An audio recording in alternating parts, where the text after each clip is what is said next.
In 2005, Intel had a chance to power the device that would change the world. The company said no. A few years later, it fell behind in the manufacturing technology that defined the next era of computing.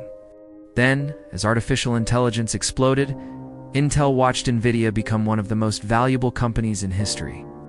This is the story of how the king of silicon missed the future not once, not twice, but 3 times. Long before Nvidia became the face of artificial intelligence, Intel was the company that powered modern computing. In the 1980s and 1990s, personal computers were spreading across homes, schools, and businesses at a pace the world had never seen. And at the center of that revolution was a simple promise: Intel Inside.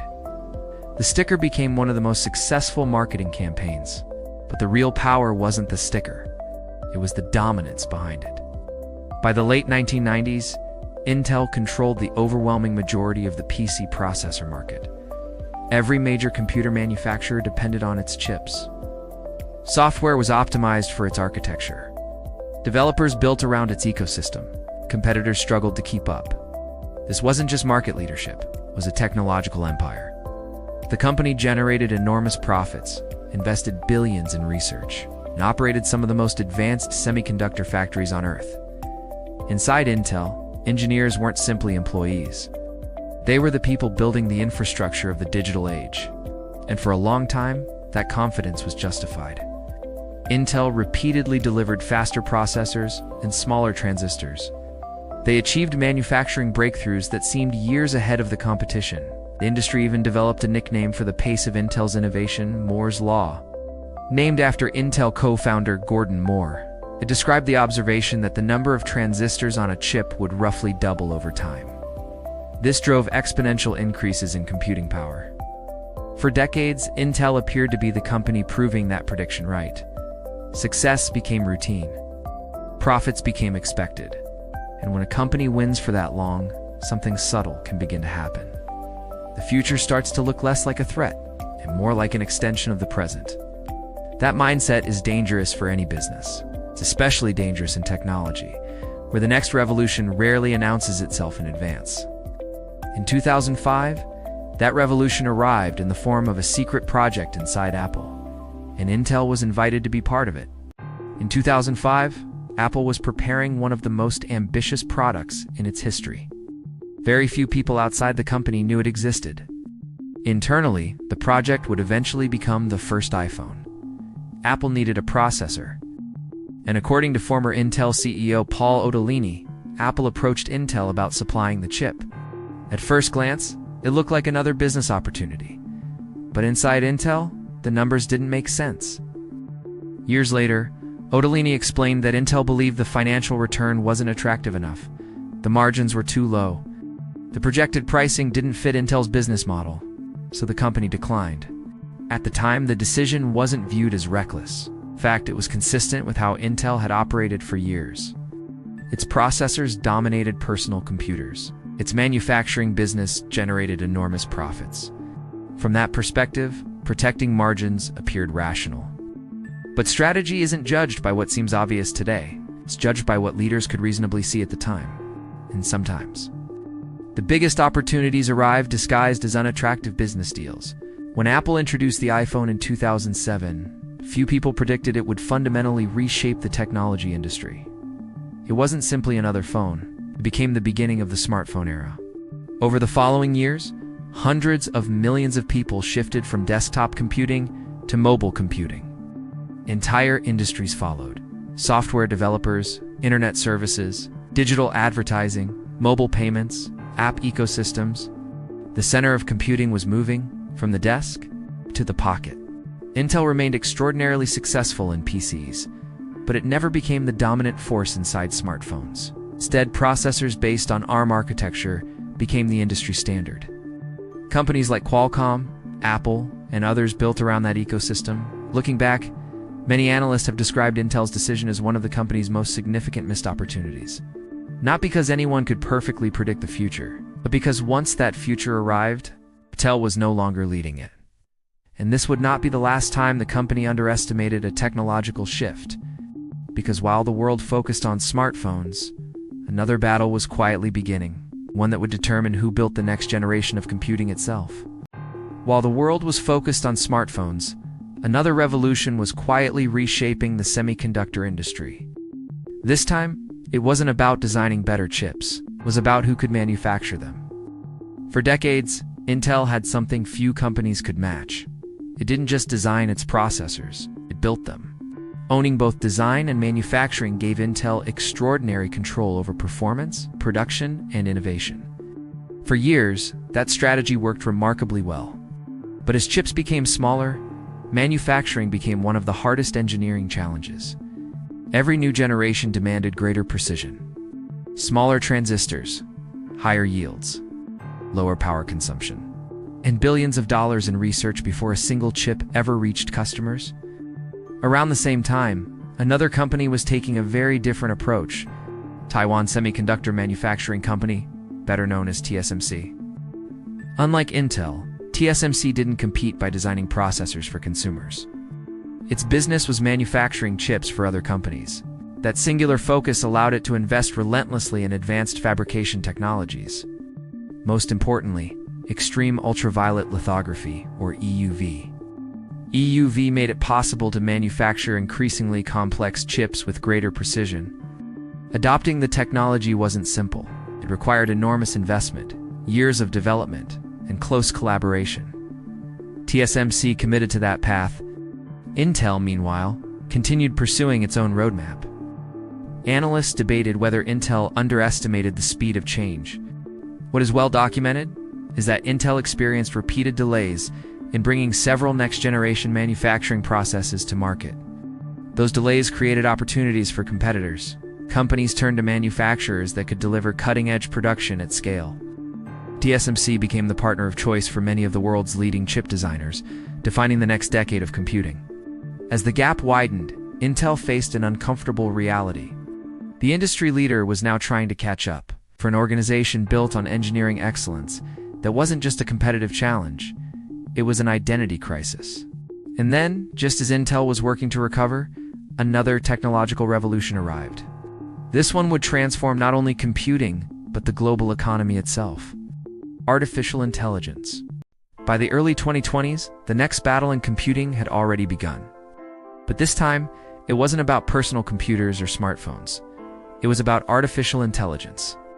Training advanced AI models required an entirely different kind of computing power. Instead of maximizing performance for a single computer, the challenge became processing billions of calculations simultaneously across enormous data centers.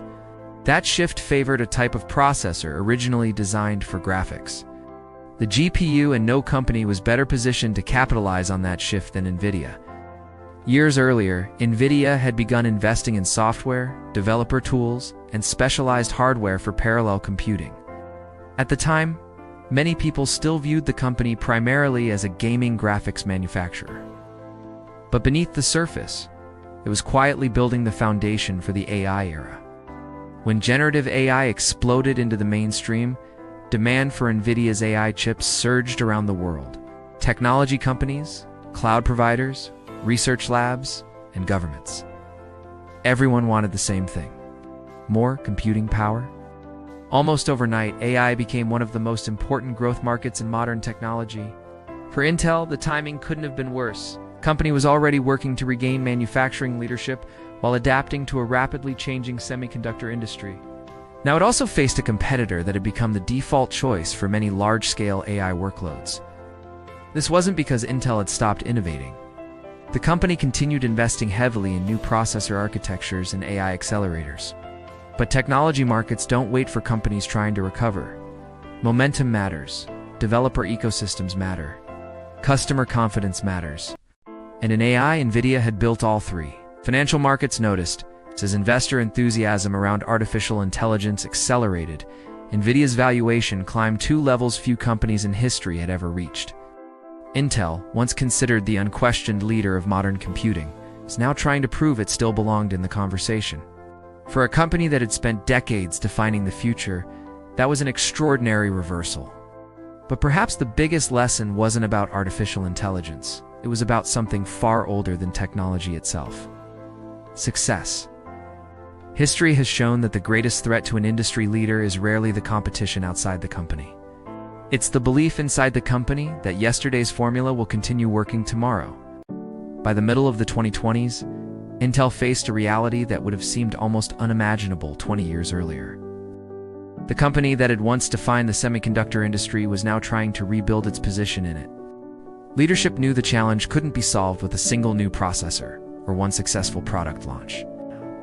The problems ran deeper. Years of manufacturing delays, rapid changes in the industry, and fierce competition had fundamentally changed the landscape.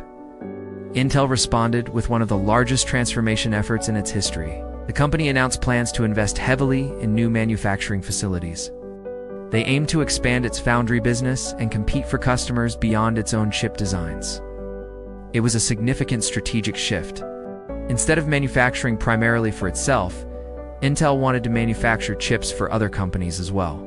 The goal was ambitious: rebuild technological leadership, strengthen domestic semiconductor production, become a major alternative in an industry dominated by a handful of manufacturers.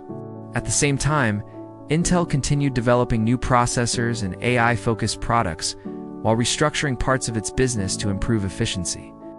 These efforts came with difficult decisions.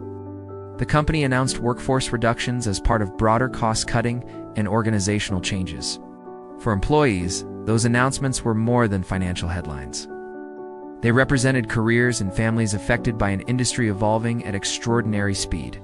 Whether Intel's turnaround succeeds remains an open question. Technology history is filled with companies that reinvented themselves, and it's also filled with companies that couldn't. The answer won't be decided by one quarterly earnings report or one product launch. It will be decided over years. Through execution, innovation, and the ability to earn back something even more valuable than market share: confidence. Because in technology, trust isn't built by promises. It's built by consistently delivering on them.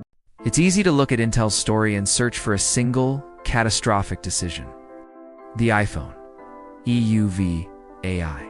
But companies this large rarely rise or fall because of one moment. What changes them is a pattern of incentives, assumptions, and decisions that make perfect sense inside a successful organization. Intel didn't become an industry giant by accident. It became one by building extraordinary technology, investing heavily in engineering, and consistently outperforming competitors for decades. That's what makes this story so important. The same strengths that helped create Intel's dominance may also have made it harder to recognize when the industry was changing around it. Success creates confidence. Confidence can become certainty, and certainty can make disruptive shifts appear less urgent than they really are. When Intel evaluated the original iPhone opportunity, it focused on margins. When advanced manufacturing challenges emerged, it believed it could solve them through its existing roadmap. When AI began accelerating, it was already trying to recover ground on multiple fronts. None of those decisions were obviously irrational at the time. That's the uncomfortable lesson. The most consequential business mistakes are often not reckless gambles, or reasonable decisions made under incomplete information. And by the time the missing information becomes obvious, the market has already moved on. Today, Nvidia is measured in trillions of dollars. TSMC has become one of the most strategically important companies in the world. Apple designs many of its own chips. And Intel, the company that once defined modern computing, is working to reinvent itself for a new era. Whether that reinvention succeeds remains uncertain. But the deeper lesson extends far beyond semiconductors. Every dominant company eventually faces the same question. Can it recognize the next revolution before the next revolution makes its current success irrelevant? That's the question Boeing faced. It's the question Meta faced. It's the question Intel is facing now. And history suggests that the answer is rarely determined by technology alone. It's determined by what leaders choose to believe. When the future is still small enough to ignore, because by the time a disruption becomes obvious to everyone, it's usually already too late to be first. Intel's story is not a story about a company that stopped being important. It's a story about how quickly importance can become vulnerability. When an empire mistakes its dominance for permanence, and in business, permanence is the one advantage no company is guaranteed. If you enjoyed this documentary, Subscribe to Boardroom Files for more deep dives into the boardroom decisions that shape the world's biggest companies. We investigate the strategies, incentives, and leadership choices behind billion-dollar successes and failures. Because sometimes the most important stories in business aren't found in the product launch, they're made inside the boardroom.